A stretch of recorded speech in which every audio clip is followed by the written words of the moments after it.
Assalamualaikum warahmatullahi wabarakatuh. Saya Resi Novianti. Di sini saya akan mempresentasikan apa itu OOP. OOP adalah Object Oriented Programming, yaitu sebuah paradigma dalam pemrograman yang menyelesaikan masalah program dengan menyediakan objek-objek yang terdiri dari beberapa atribut dan metode yang saling berkaitan dan disusun ke dalam suatu kelompok atau yang disebut dengan kelas. Nah, pada kesempatan kali ini, saya akan menjelaskan apa itu kelas dan objek, serta memberikan contohnya. Dan sebelum itu, apakah ada yang tahu apa itu kelas dan apa itu objek? Nah, kelas ini merupakan suatu blueprint atau cetakan untuk menciptakan suatu instan dari objek yang mendefinisikan variabel dan metode-metode pada seluruh objek tertentu. Dan apa itu objek? Objek adalah instan dari kelas. Jika kelas secara umum mempresentasikan sebuah objek, sebuah instan adalah mempresentasi nyata dari kelas itu. Dan sebagai contohnya, kita bisa lihat di sini. Saya sudah membuat dua kelas, main kelas dan kelas student.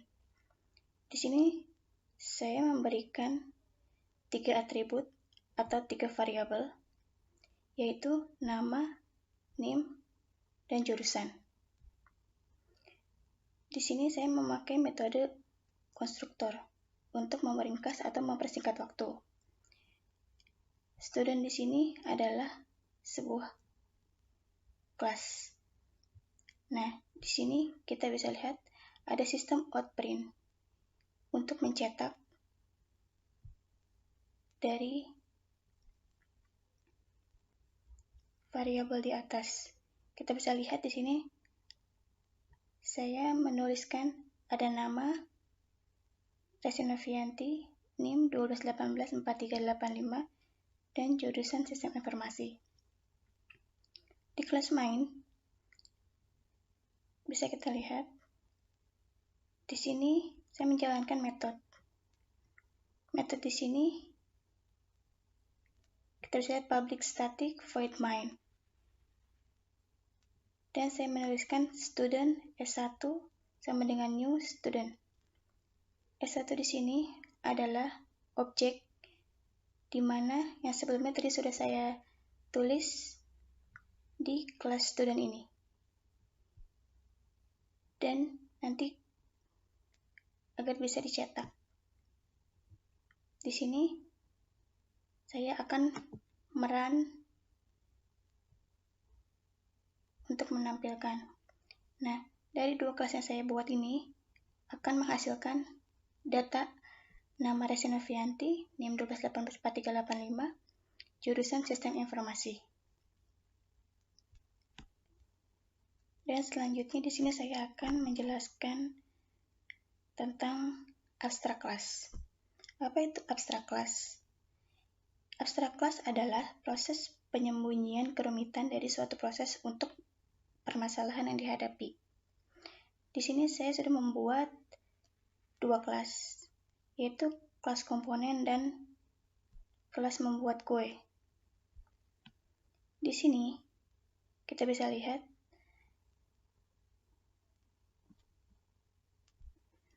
pada abstrak kelas kita hanya menambahkan abstrak di belakang kelas.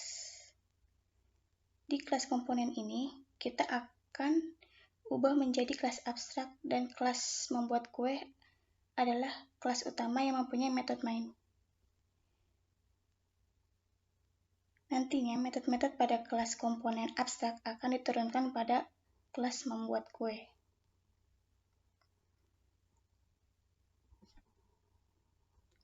Bisa dilihat di sini, saya menuliskan abstrak void, bahan-bahan, peralatan, dan proses pembuatan.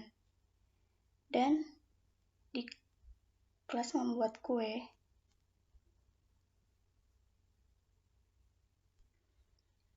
kita bisa lihat di sini, public class membuat kue extend komponen.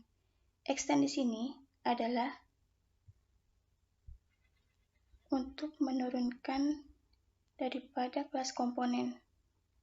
Di sini kita bisa lihat public static void main membuat kue sama dengan new membuat kue.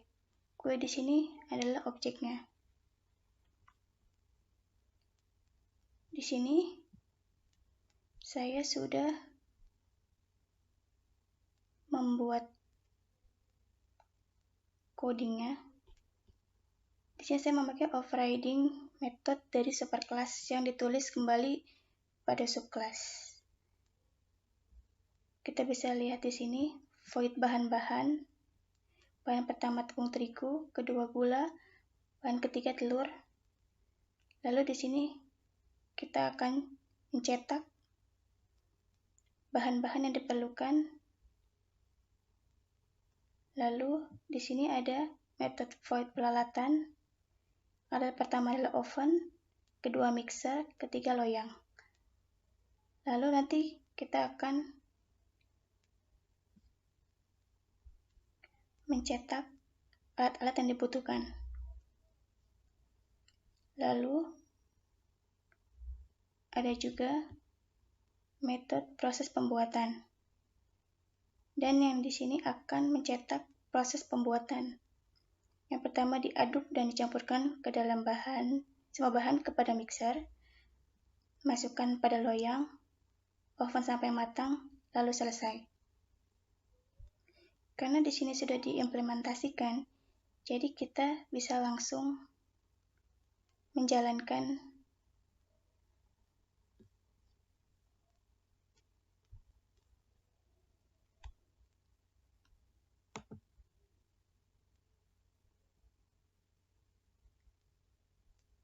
dan bisa dilihat di sini tampilan yang sudah tadi dibuat.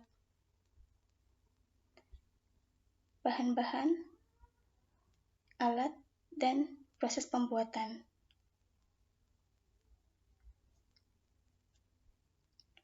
Selanjutnya saya akan menjelaskan tentang encapsulation.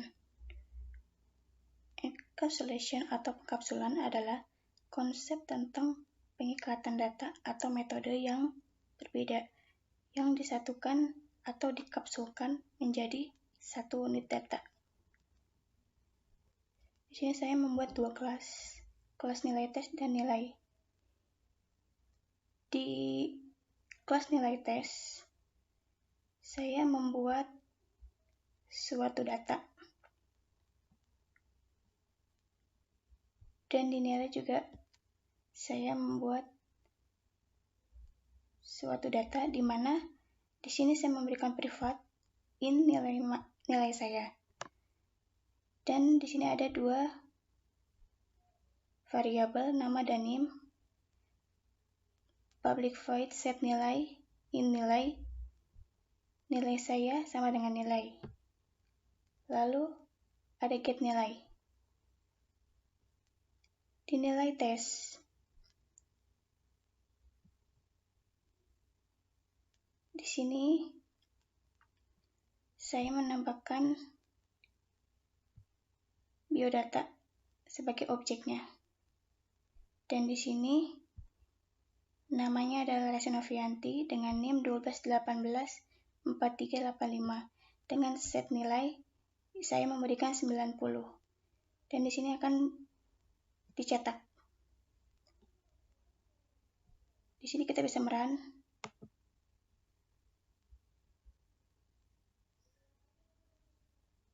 Nah, dari encapsulation ini kita bisa melihat data yang keluar adalah Resti dengan NIM 12184385 dengan nilai 90. Selanjutnya saya akan menjelaskan tentang polymorphism. Polymorphism adalah konsep di mana suatu objek yang berbeda dapat diakses melalui interface yang sama. Di sini kita bisa lihat, saya sudah membuat 4 kelas, di mana ada main class, hewan, kucing, dan singa. Di kelas main class, saya membuat balik public static void main. Di sini adalah cara penulisan objek superclass variable sama dengan new subclass. Di sini kita bisa lihat ada sistem outprint hewan, default, sistem outprint hewan kucing, sistem outprint hewan singa. Di kelas hewan, kucing, singa, sudah saya isi dengan data. Di sini kita bisa lihat hewan, saya beri metode void set nama dengan tidak ada nama. Lalu saya void berat, saya beri 0 dan set warna tidak berwarna. Di kelas kucing, saya memberikan public class kucing extend hewan, di mana kucing ini turunan dari kelas hewan. Di sini saya memberi set nama kucing dengan nama Molly dengan berat 2,5 dan berwarna oranye. Di kelas singa, saya memberi set nama dengan nama Gogo dengan berat 18 dan warna coklat muda. Di main class, saya memasukkan semua data di mana di sini kita bisa lihat hewan H sama dengan new hewan. Lalu ada hewan K sama dengan new kucing dan hewan S sama dengan new singa.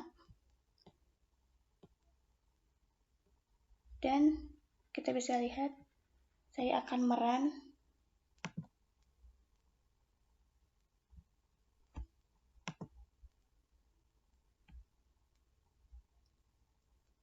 dari data yang sudah saya isi akan menjadi hasilnya seperti ini. Hewan default, tidak ada nama, beratnya 0 dan tidak berwarna. Hewan kucing bernama Molly dengan berat 2,5 dengan berwarna orange. Dan singa bernama Gogo, berat 18 dan warna singa coklat muda.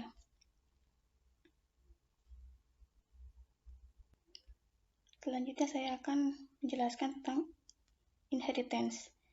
Inheritance adalah konsep OOP di mana kita dapat membentuk kelas baru yang mewarisi untuk memiliki bagian-bagian dari kelas yang sudah ada sebelumnya. Di sini saya membuat 3 kelas jenis motor, kelas motor, dan motor gede. Di sini kita bisa lihat ada public class jenis motor dengan 2 variabel, merek dan nama. Di sini ada void merek, mereknya dengan DC, void nama, namanya NM, warna, dan void cylinder. Di kelas motor, saya menuliskan public class motor, extend jenis motor.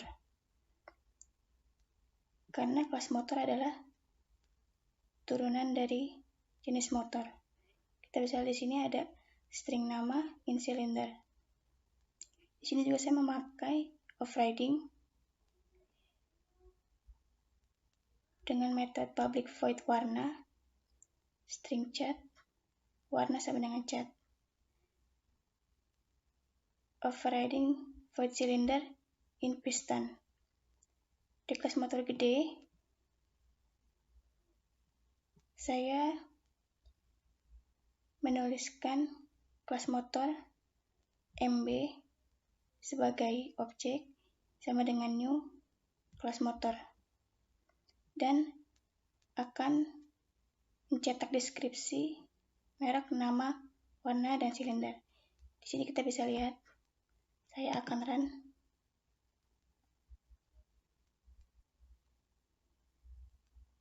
Dan hasilnya seperti ini. Deskripsi motor, merek motor Kawasaki, nama motor Ninja 2,5, kapasitas mesin merah, dengan silinder motor 4. Sekian, dan